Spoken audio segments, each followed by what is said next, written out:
Alors nous sommes donc dimanche, on est le premier jour de Rosh Chodesh Adar et nous sommes arrivés d'Af Lamedhe, de Bava Batra Lamedhe, donc Amoud Bet. On était à la troisième ligne, Amden Herdei. Alors avant de parler, il faut qu'on sache de quoi on parle. Là, hier on a vu le cas suivant. Il y a monsieur, donc deux personnes, ils se disputent un terrain ou un bateau, n'importe quelle autre chose. Et chacun il dit ça c'est à mon père, ça c'est à mon père. Et on n'a pas de preuve, on n'a pas de témoin. Amar Rav Nachman il a dit, Kol De'alim Gavad, comme on avait vu déjà auparavant, celui qui est le plus fort, il s'installe, il travaille là-bas. Ouais. Qu'est-ce qu'on fait? On fait rien. Alors celui qui est dedans, il est dedans. Ah, celui qui est déjà dedans. Voilà. Alors on a posé la question, une première question, on a répondu, on a posé une deuxième question. On a dit, comment ça se fait qu'on décide comme ça? Alors que nous, on a vu déjà auparavant, si quelqu'un, imaginons moi, j'avais une vache, et il y a un monsieur, il possède un âne. Donc un matin, je vois, je dis, est-ce que tu veux échanger ton âne contre ma vache? Et on se met d'accord, et il me donne son âne. Et donc je lui dis, voilà, tu vas chercher ta vache quand tu veux. L'après-midi, il vient chercher la vache, et il y a un petit veau qui est né. Le problème, c'est que, est-ce que le veau, il est né le matin avant le troc, ou est-ce qu'il est né après le troc? Alors, on ne sait pas à qui appartient le petit veau.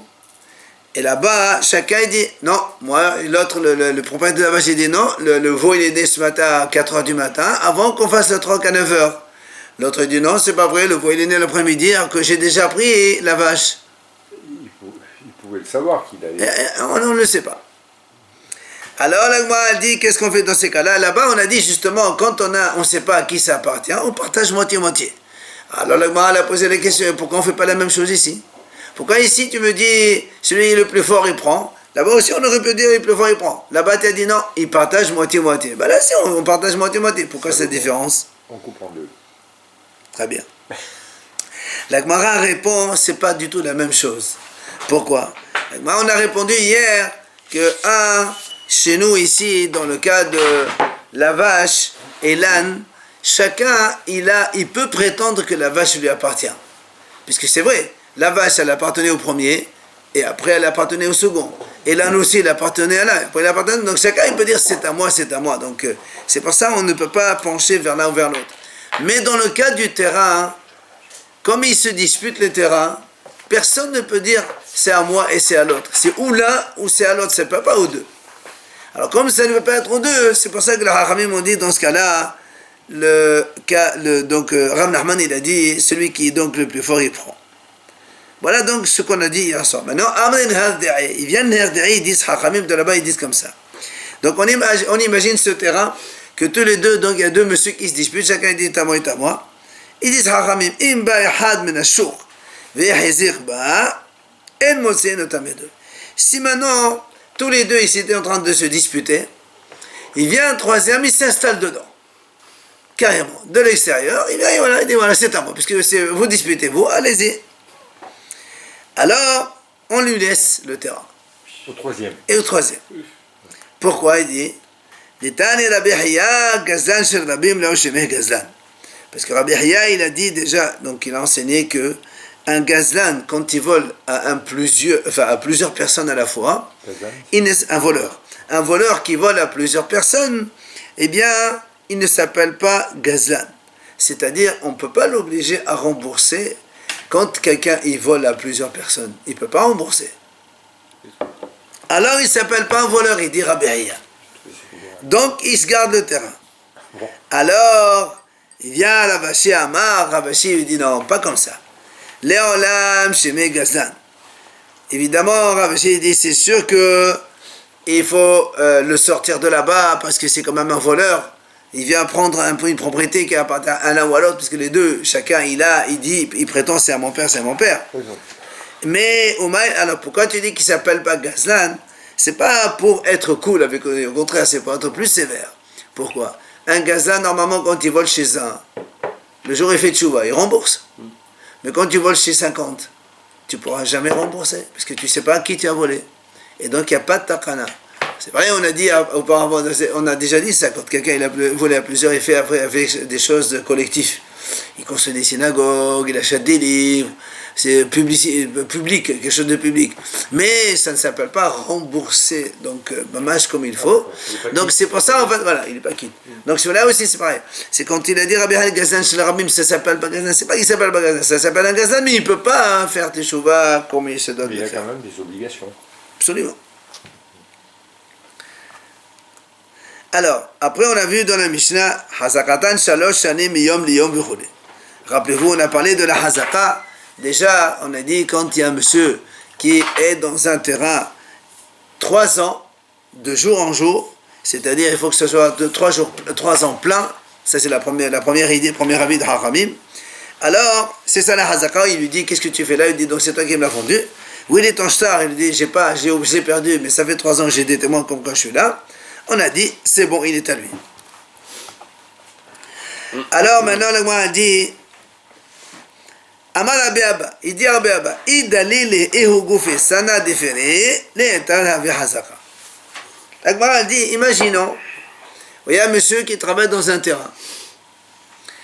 Et il vient le propriétaire, et il dit, monsieur, mais c'est pas, qu'est-ce que tu fais ici chez moi? C'est mon terrain ça ici. D'accord? Et lui, il n'y a pas 3 ans qu'il est là-dedans. Donc imaginons qu'il est là depuis 6 mois seulement. Il dit, voilà, où il est ton shtar? Il n'y a pas de shtar. Qu'est-ce qu'on dit? Il enlève de là-bas, c'est normal. Moi j'ai un shtar, c'est à moi. Toi, tu n'as pas, ça fait 6 mois que tu es là. Bien. Il vient Rabbi Abba, il dit, mais si l'autre, celui qui était en train de travailler sur le terrain, il amène des témoins, comme quoi il a vu que le propriétaire, qui présumé, qui se dit le vrai propriétaire, on l'a vu en train de charger des caisses de fruits sur les épaules du monsieur qui travaille, c'est un signe comme quoi c'est à lui, à son monsieur qui travaille. Pourtant. Et tu n'as même pas besoin d'Arzak à 3 ans. Si vraiment il est en train de travailler chez toi, et il prend des fruits, et toi tu dis que c'est pas lui les fruits, toi tu viens, tu le charges, tu lui mets les fruits sur les épaules pour les importer chez lui à la maison. S'il est salarié, si... On va voir ça après. Pour l'instant, ce n'est pas le cas. Là, on est en train de dire qu'ici, le monsieur dit, c'est à moi, je l'ai acheté. L'autre dit, non, pas du tout, monsieur, je ne t'ai pas vendu, donne-moi la preuve. Alors, nous, on a dit, il faut une hazaka de 3 ans. Viens Rabbi Abba, il dit, attention, si maintenant, on a vu, l'autre, il a des témoins, comme le monsieur qui le travailleur, il a des témoins, comme quoi le présumé propriétaire l'a aidé à charger des caisses de fruits sur ses épaules pour les amener chez lui, il a des témoins sur ça, il n'y a plus besoin de hazaka. C'est une preuve formelle. Parce que sinon, si l'autre il est donc chez toi de façon illégale, tu vas l'aider à prendre les caisses de fruits sur ses épaules, c'est n'importe quoi ça. On parle de Chazaka ou pas Chazaka. Absolument. C'est pas une question de 3 ans, pas 3 ans. Il n'y a pas 3 ans ici, il n'y a pas besoin de 3 ans. Si on voit le propriétaire lui-même en train de l'aider à charger les caisses de fruits qu'il est en train de trop vendre de terrain pour aller sur lui, qu'est-ce que tu veux de plus? Il n'y a pas plus grande preuve que ça. C'est un contrat de travail, quelque part. Hein? Ça peut être un contrat de travail. Non, mais on ne parle pas de travail pour l'instant. Nous, on est en train de dire ici... Il fait un travail quand il transporte des fruits. Non, attendez. Moi, je vous vois dans mon terrain. Moi, je suis en train de dire que ce monsieur, il est illégal ici. Donc, je veux le déloger de là pour m'installer. Alors, comment toi-même, tu viens l'aider à charger des fruits qui est dans le terrain? Il travaillait pour moi. Mais non, vous êtes en train de dire qu'il est illégal dans ce terrain. Avant, il travaillait pour moi. Non, mais c'est pas avant. Le moment où vous êtes, le terrain, il est à vous depuis 6 mois. Et depuis 6 mois, ce monsieur, il est là. Et on vous a vu en train de charger les fruits. D'accord? Voilà ce que dit Rabbi Abba. Et Dalil et Eogoufi, c'est lui-même le monsieur, le propriétaire présumé, Sénat déféré. Il lui met donc des plats de caisses de fruits sur les épaules. Les Eltana avec Hazaka. C'est immédiat la Hazaka, ça lui appartient. Maintenant, Amar Rav Zavid, voilà le cas. Si maintenant le propriétaire, il dit pas, moi je veux le sortir de là, il dit, mais c'est mon métayer. Alors dans ces cas-là, ce témoignage ne vaut plus rien.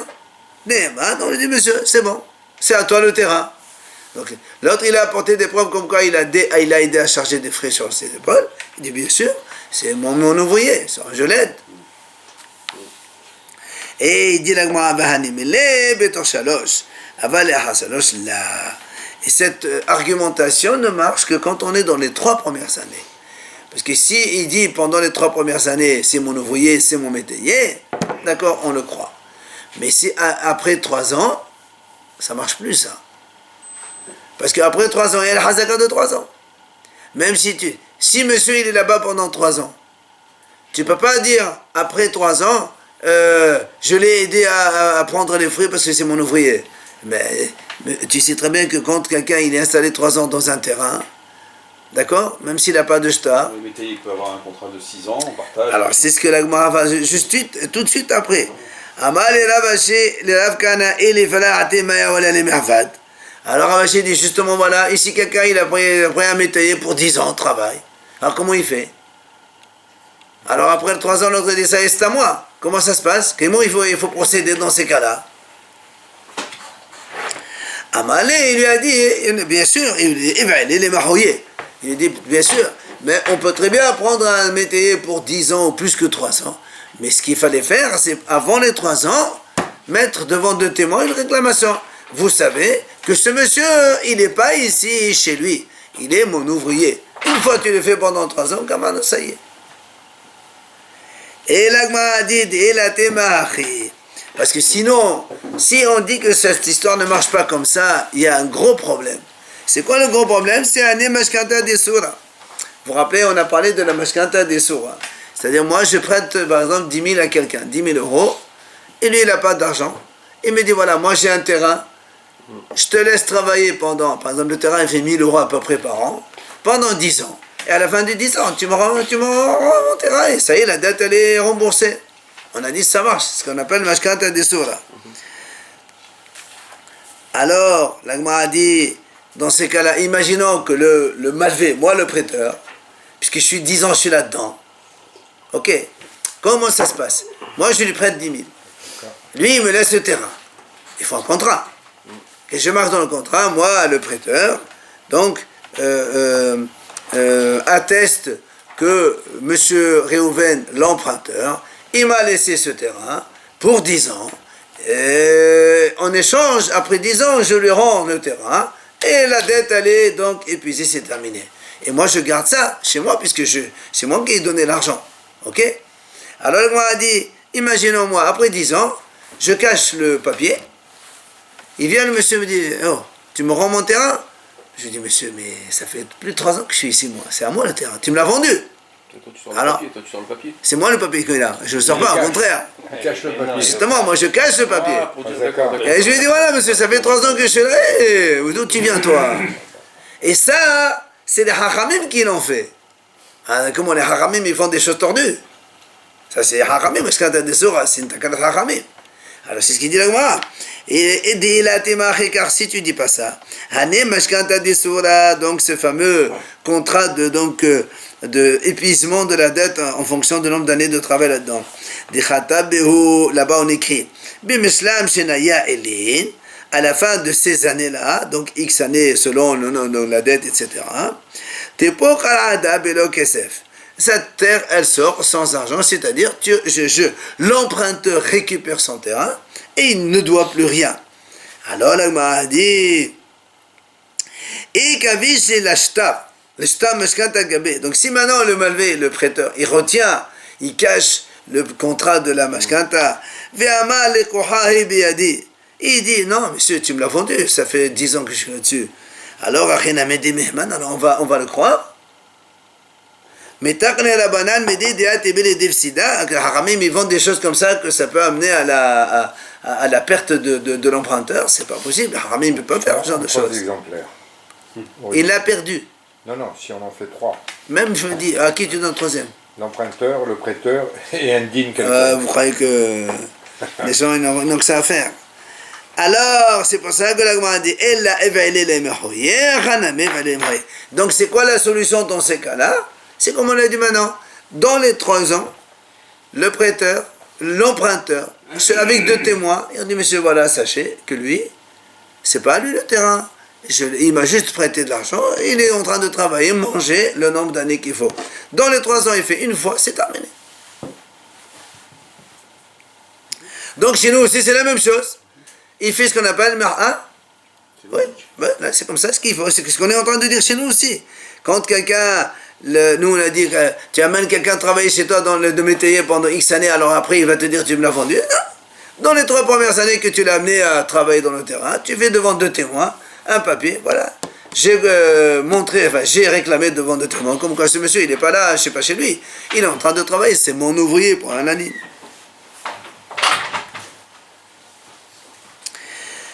Amar Rav Yehuda Amar Rav. Il vient Rav Yehuda, au nom de Rav, il nous enseigne le cas suivant. Israël haba mehamat akum, hadehu ki akum. Ma akum eno hazaka, la bishtar la fils haba mehamat akum eno hazaka la bishtar. Donc moi elle raconte donc, elle amène ce cas suivant. Si un juif, il a acheté un terrain chez un goy, et le goy lui-même, il avait déjà acheté le terrain chez un juif. Donc moi, j'ai vendu le terrain à un goy.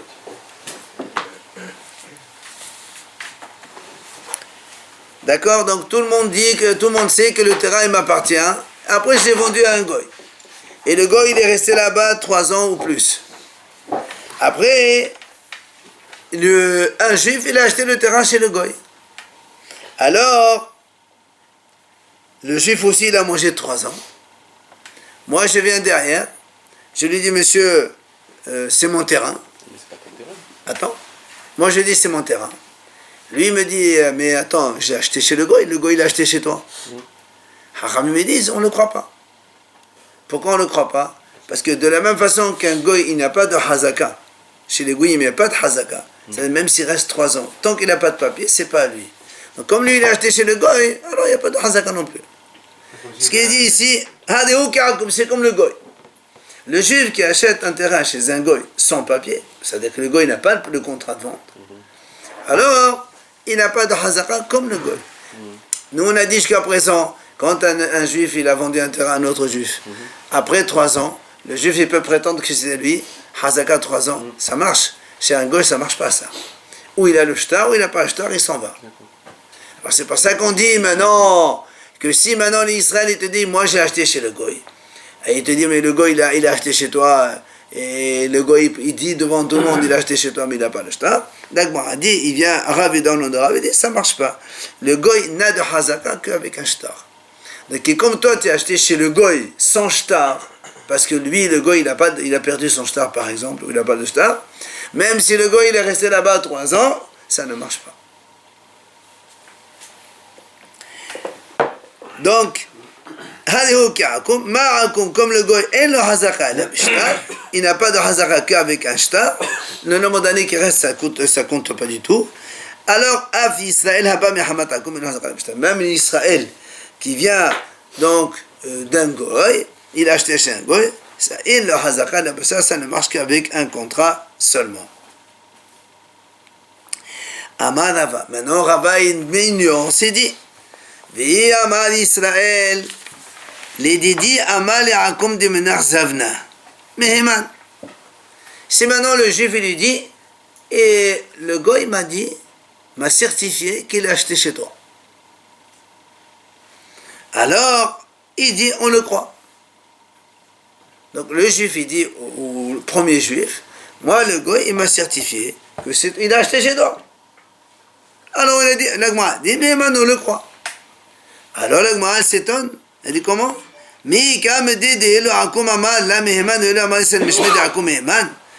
ne comprends pas. Si le goy il dit ça, nous on a dit, on ne croit pas le goy. Le goy, il est témoin, 3 ans, hazaka, tout ça, ça ne marche pas. Alors toi, tu me dis maintenant que Israël est dit au nom du goy, ça marche. Avec le goy, ça ne marche pas. Comment tu veux que ça marche avec un Israël? C'est quoi le cas exactement là? Moi, j'ai vendu un terrain à un goy. Le goy, il a resté là-bas 3 ans, 4 ans, 5 ans. Après, comme il a perdu le shtar, il a vendu un terrain à Israël. Ok, moi je viens maintenant chez Israël. Je dis, monsieur. Il a vendu sans shtar. Il a vendu. D'accord. Maintenant, moi je vais chez Israël. Je dis, monsieur, c'est mon terrain ça. Il me dit, mais attends, mais moi j'ai acheté chez le goy. Je dis, mais où est le shtar? Il me dit, l'autre il est resté 3 ans. Je dis, monsieur, il n'y a pas de hazaka chez le goy. Comme il n'y a pas de hazaka chez le goy, il n'y a pas de hazaka chez toi non plus. Maintenant, il vient à Israël, il dit, mais attends, mais le goy m'a dit qu'il a acheté chez toi. Alors il dit ça marche. Il dit, mais comment ça marche? Quand le goy dit ça, ça marche pas alors. Parce que toi tu l'as dit, alors ça marche. D'accord? Sans papier, sans star, il marche pas.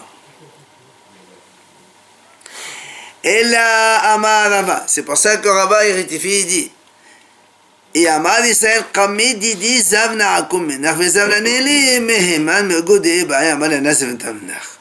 Rabbi dit, non, c'est pas comme ça. Il dit, si le juif, donc le deuxième, il dit, moi, j'étais témoin, quand toi, tu as vendu le terrain au Goy, il y a 3-4 ans en arrière. Alors il dit, on le croit maintenant. Ça remplace le shta du goy. Le shtar. Le shta. Pourquoi ça remplace? Il dit parce que s'il voulait mentir le juif, il aurait pu lui dire, tu me l'as vendu à moi il y a plus de 3 ans. Comment? Parce que lui, le juif, il a déjà 3 ans dans ce terrain. Donc la hazaka du juif, elle est déjà valable. Alors au début, il a dit, c'est le goy qui me l'a vendu. Alors, évidemment, là, il se fait avoir. Mais s'il lui dit, moi j'ai vu que toi tu as vendu le terrain au goy, il dit, les Didi Hazir, comment il a dit comme ça, devant moi tu l'as vendu à ce goy. Mais il est seul témoin, lui, c'est pas grave. Ça suffit. Il peut être témoin et acheteur en même temps. Non, parce que comme il aurait pu mentir, il aurait pu dire autre chose, il aurait eu le terrain. Toi tu viens après 3 ans, tu dis, monsieur, qu'est-ce que tu fais là? Au lieu de dire, j'ai acheté chez le goy et tout ça, il dit, monsieur, mais c'est toi qui me l'as vendu. Carrément, gamin. Toi, tu me l'as vendu, hein? C'est dans son intérêt de dire ça aussi. Et oui. Il tire un profit de dire ça. Et oui. Il se porte pas témoin, on va dire. Quand on peut mentir et on peut obtenir le même résultat en disant la vérité, on a déjà dit combien de fois? Malheur de chacun, pourquoi il ment? Si vraiment il voulait mentir, il aurait dit autre chose. Il aurait eu le gain de cause 100%. Alors donc là aussi c'est pareil.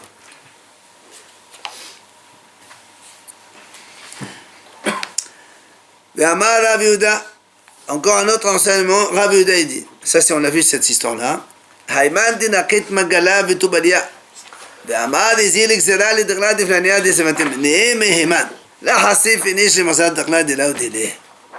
Rappelez-vous, on a vu, Ramim dit comme ça, si on voit un juif, il prend un fusil, enfin un gros couteau, ou je sais pas ce que c'est, et avec un panier et une corde, on lui dit, où tu vas comme ça? Il dit, voilà, moi je vais cueillir les dattes qui sont dans ce palmier que j'ai acheté chez Réhouven. On le croit. Pourquoi il dit ça? Un homme, il n'est pas aussi hatsif, aussi effronté d'aller prendre des choses qui ne lui appartiennent pas.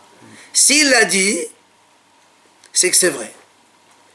Maintenant, donc ça, c'est un fait. Tu vois un juif faire ça, il te le dit devant tout le monde, c'est vraiment c'est à lui. Il dit maintenant, entre parenthèses, ici après il vient, un monsieur il dit, mais c'est pas, j'ai pas vendu. Si le monsieur il a déjà accueilli les dates, après il y a quelqu'un qui dit, monsieur, mais qu'est-ce que tu fais là? C'est à moi le palmier, qu'est-ce que tu prends les dates? Alors Hachamim me disent, dans ces cas-là, celui-là qui est allé couper, il doit jurer pour prendre les fruits. On appelle Shvorat Hesed.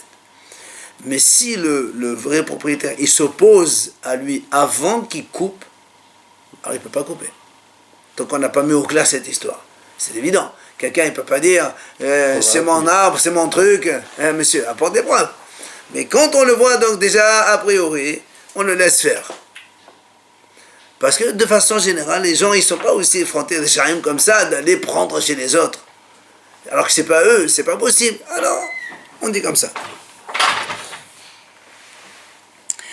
Ve'amar Rav Yehuda. Et le Rav Yehuda nous amène encore un autre enseignement. Haïman de hazik miguda de arudi ulvar la v'hazaka. Matama memorama kod de zranami arudi akhlile. Il dit à l'époque,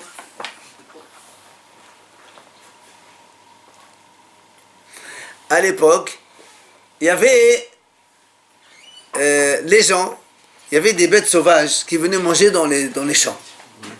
Alors qu'est-ce qu'ils faisaient les gens qui achetaient un terrain? Ils mettaient une clôture, mais ils rentraient la clôture 4 amotes vers l'intérieur. Et ils font une semence à l'extérieur. Comme ça, toutes les bêtes sauvages qui viennent, ils mangent ce qui est à l'extérieur, les pourris.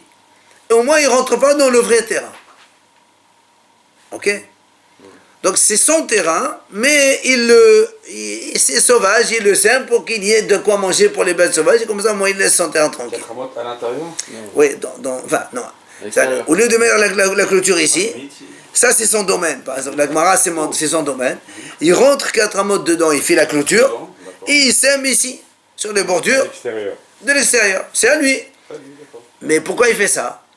Parce que pour protéger son terrain, imagine, il y a une culture qui est assez importante et que ça coûte cher, au lieu que les bêtes sauvages y viennent, au moins il leur permet de manger de dehors, ils mangent, ils s'en vont.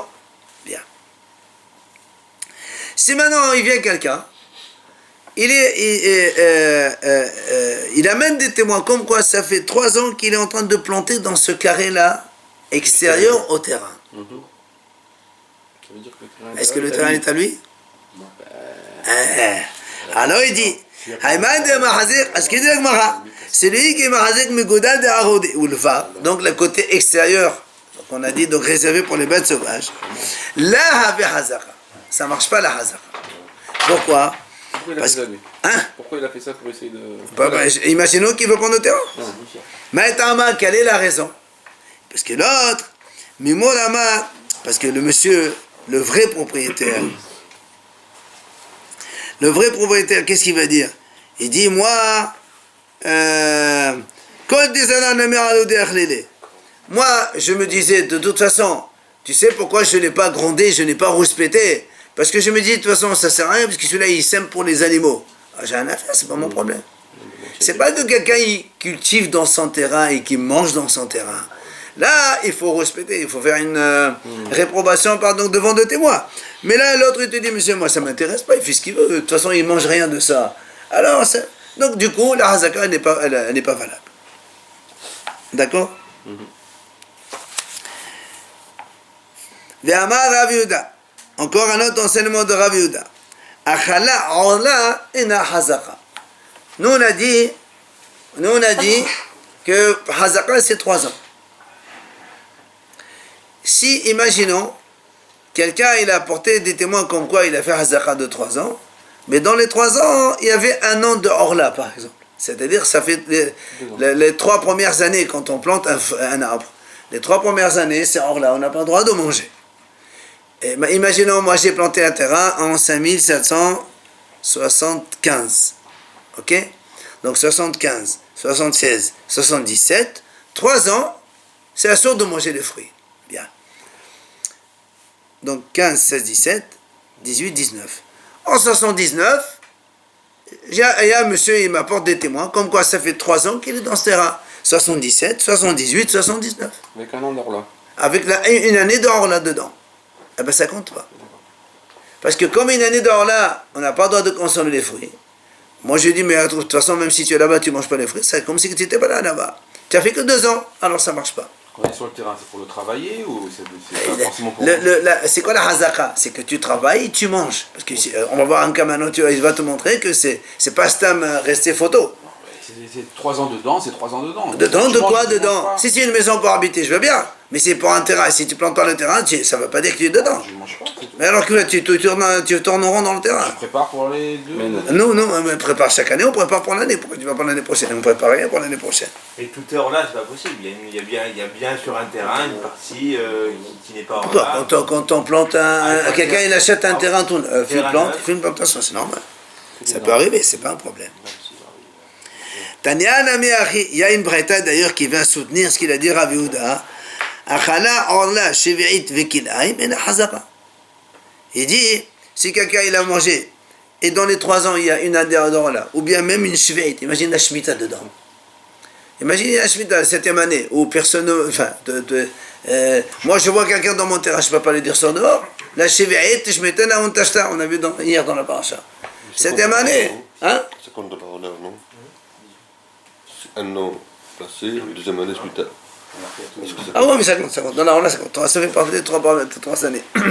D'accord? Donc, comme dans la 7e année, quelqu'un il a le droit de rester là-bas, moi je ne peux pas le déloger, je ne peux pas le dire sors d'ici, alors ça ne s'appelle pas une année de hazaka. Donc, si quelqu'un il était là-bas, 6e, 7e, 8e, il t'apporte une preuve comme quoi ça fait 3 ans qu'il est là-dedans, moi je compte que 2 ans, je ne compte pas 3 ans. Donc, j'ai encore le temps de respecter encore un an. Pourtant, il a le droit de manger les fruits. Tout le monde a le droit de manger. C'est ça. C'est que tu n'es pas propriétaire. Tu ne peux pas dire si je suis chez moi. Mais tout le monde, moi je ne peux pas te renvoyer. Quand une année normale, je vois un étranger dans mon terrain, je dis monsieur, sors d'ici, c'est chez moi ici. Mais si je vois pendant l'année de la Shemitah, je ne peux pas lui dire sors d'ici, il a le droit de manger lui aussi. Donc ça, je ne suis pas propriétaire. Donc ça ne s'appelle pas une hazaka. Or, Donc, Orla, Shvi'ayit, et Kilaim aussi. Kilaim, ça veut dire qu'il a imagine qu'il a planté dans le terrain une année un truc mélangé. Le propriétaire te dit, moi j'ai pas voulu grandir parce que c'est des choses interdites. Normalement on mange pas. Alors je me suis dit, c'est pas grave, il fait ce qu'il veut. Je viens l'année prochaine. Ça marche pas non plus. Amar Rabbi Yosef. Il a dit Rabbi Yosef, Achala shahat la havi hazaka. Encore un autre enseignement.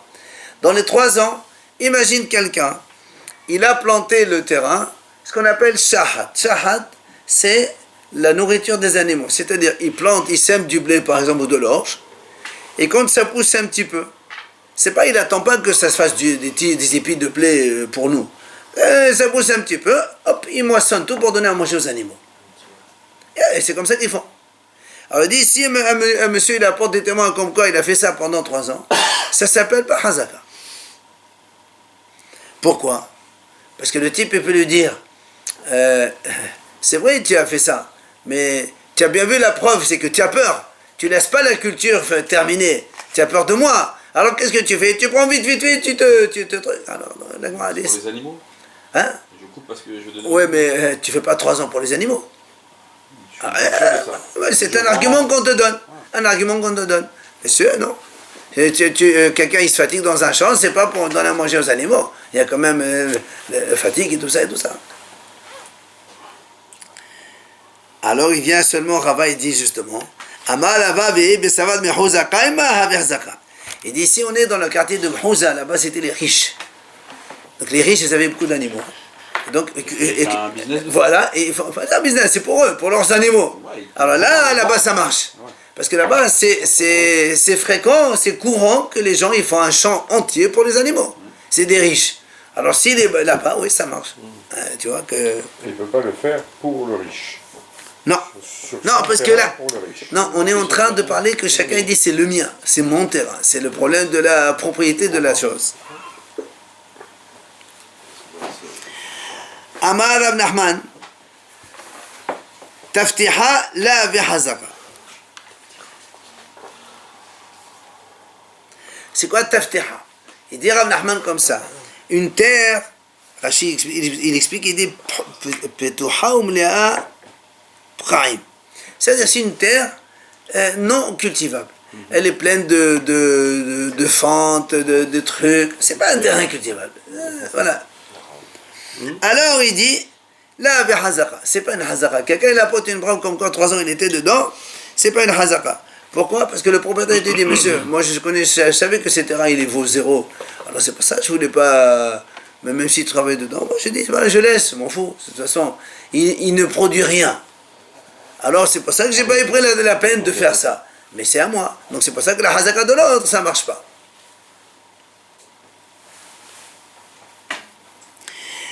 Maintenant, Rav Nachman il continue, et ça c'est une idée intéressante. Apik koda ve'ayil koda la ve'hazaka. Si quelqu'un, par exemple, il sème, admettons, corps, on a dit à peu près 250 kilos.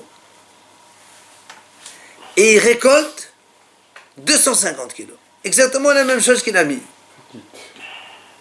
Et dit Rav Nachman, dans ces cas-là, ça s'appelle pas hazaka. Pourquoi?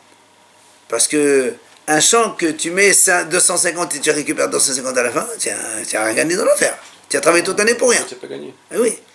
Donc, on n'est pas dans un terrain, c'est un pour présentation. Si on est dans un terrain, c'est pour le faire fructifier, c'est pour gagner. Alors il dit, si tu fais ça... En 3 ans, ça s'est passé comme ça? Ouais. Il dit, puisqu'il n'y a aucun bénéfice dans ce truc-là. Le monsieur dit, moi j'ai vu que bon, il n'y a pas de bénéfice. Je dis, c'est bon. J'ai pas pris la peine de faire d'aller respecter devant 2 témoins. Ça m'intéresse pas. Et enfin, la Gemara continue, Rav Nachman, il dit,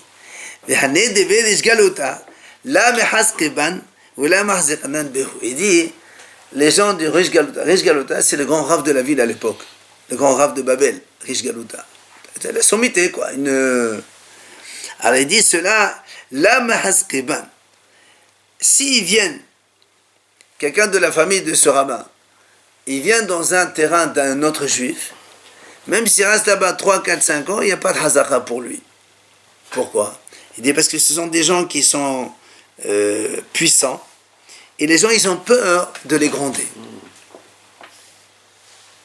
Donc, il ne peut pas faire ça devant deux témoins. Est-ce que le jour où Hachem El-Rahim, il trouve un tribunal valable, ou je ne sais pas devant qui il se trouve, il dit, mais voilà, il m'a pris mon terrain. Donc, il n'y a pas de hazaka pour eux. Et, dans l'autre sens aussi, il dit, la mahzikanan behu, si un juif, il va prendre un terrain de ces gens-là, et tu restes là-bas 3 ans, il n'y a pas de hazaka. Pourquoi? Parce que comme ce sont des gens riches, justement, et puissants, quand les gens ils viennent dans leur terrain, ils travaillent. Et après, même tu restes 10 ans, même, et eux, par la force, ils te font déloger de toute façon. Comme ils sont forts, ils te délogent de là-bas sans bédine et rien du tout. Donc, c'est pour ça qu'ils ne prennent pas la peine de rouspéter, de dire quoi que ce soit. C'est des riches galoutas. Ils avaient un peu la... D'accord? Oui. Donc c'est ça. On arrête de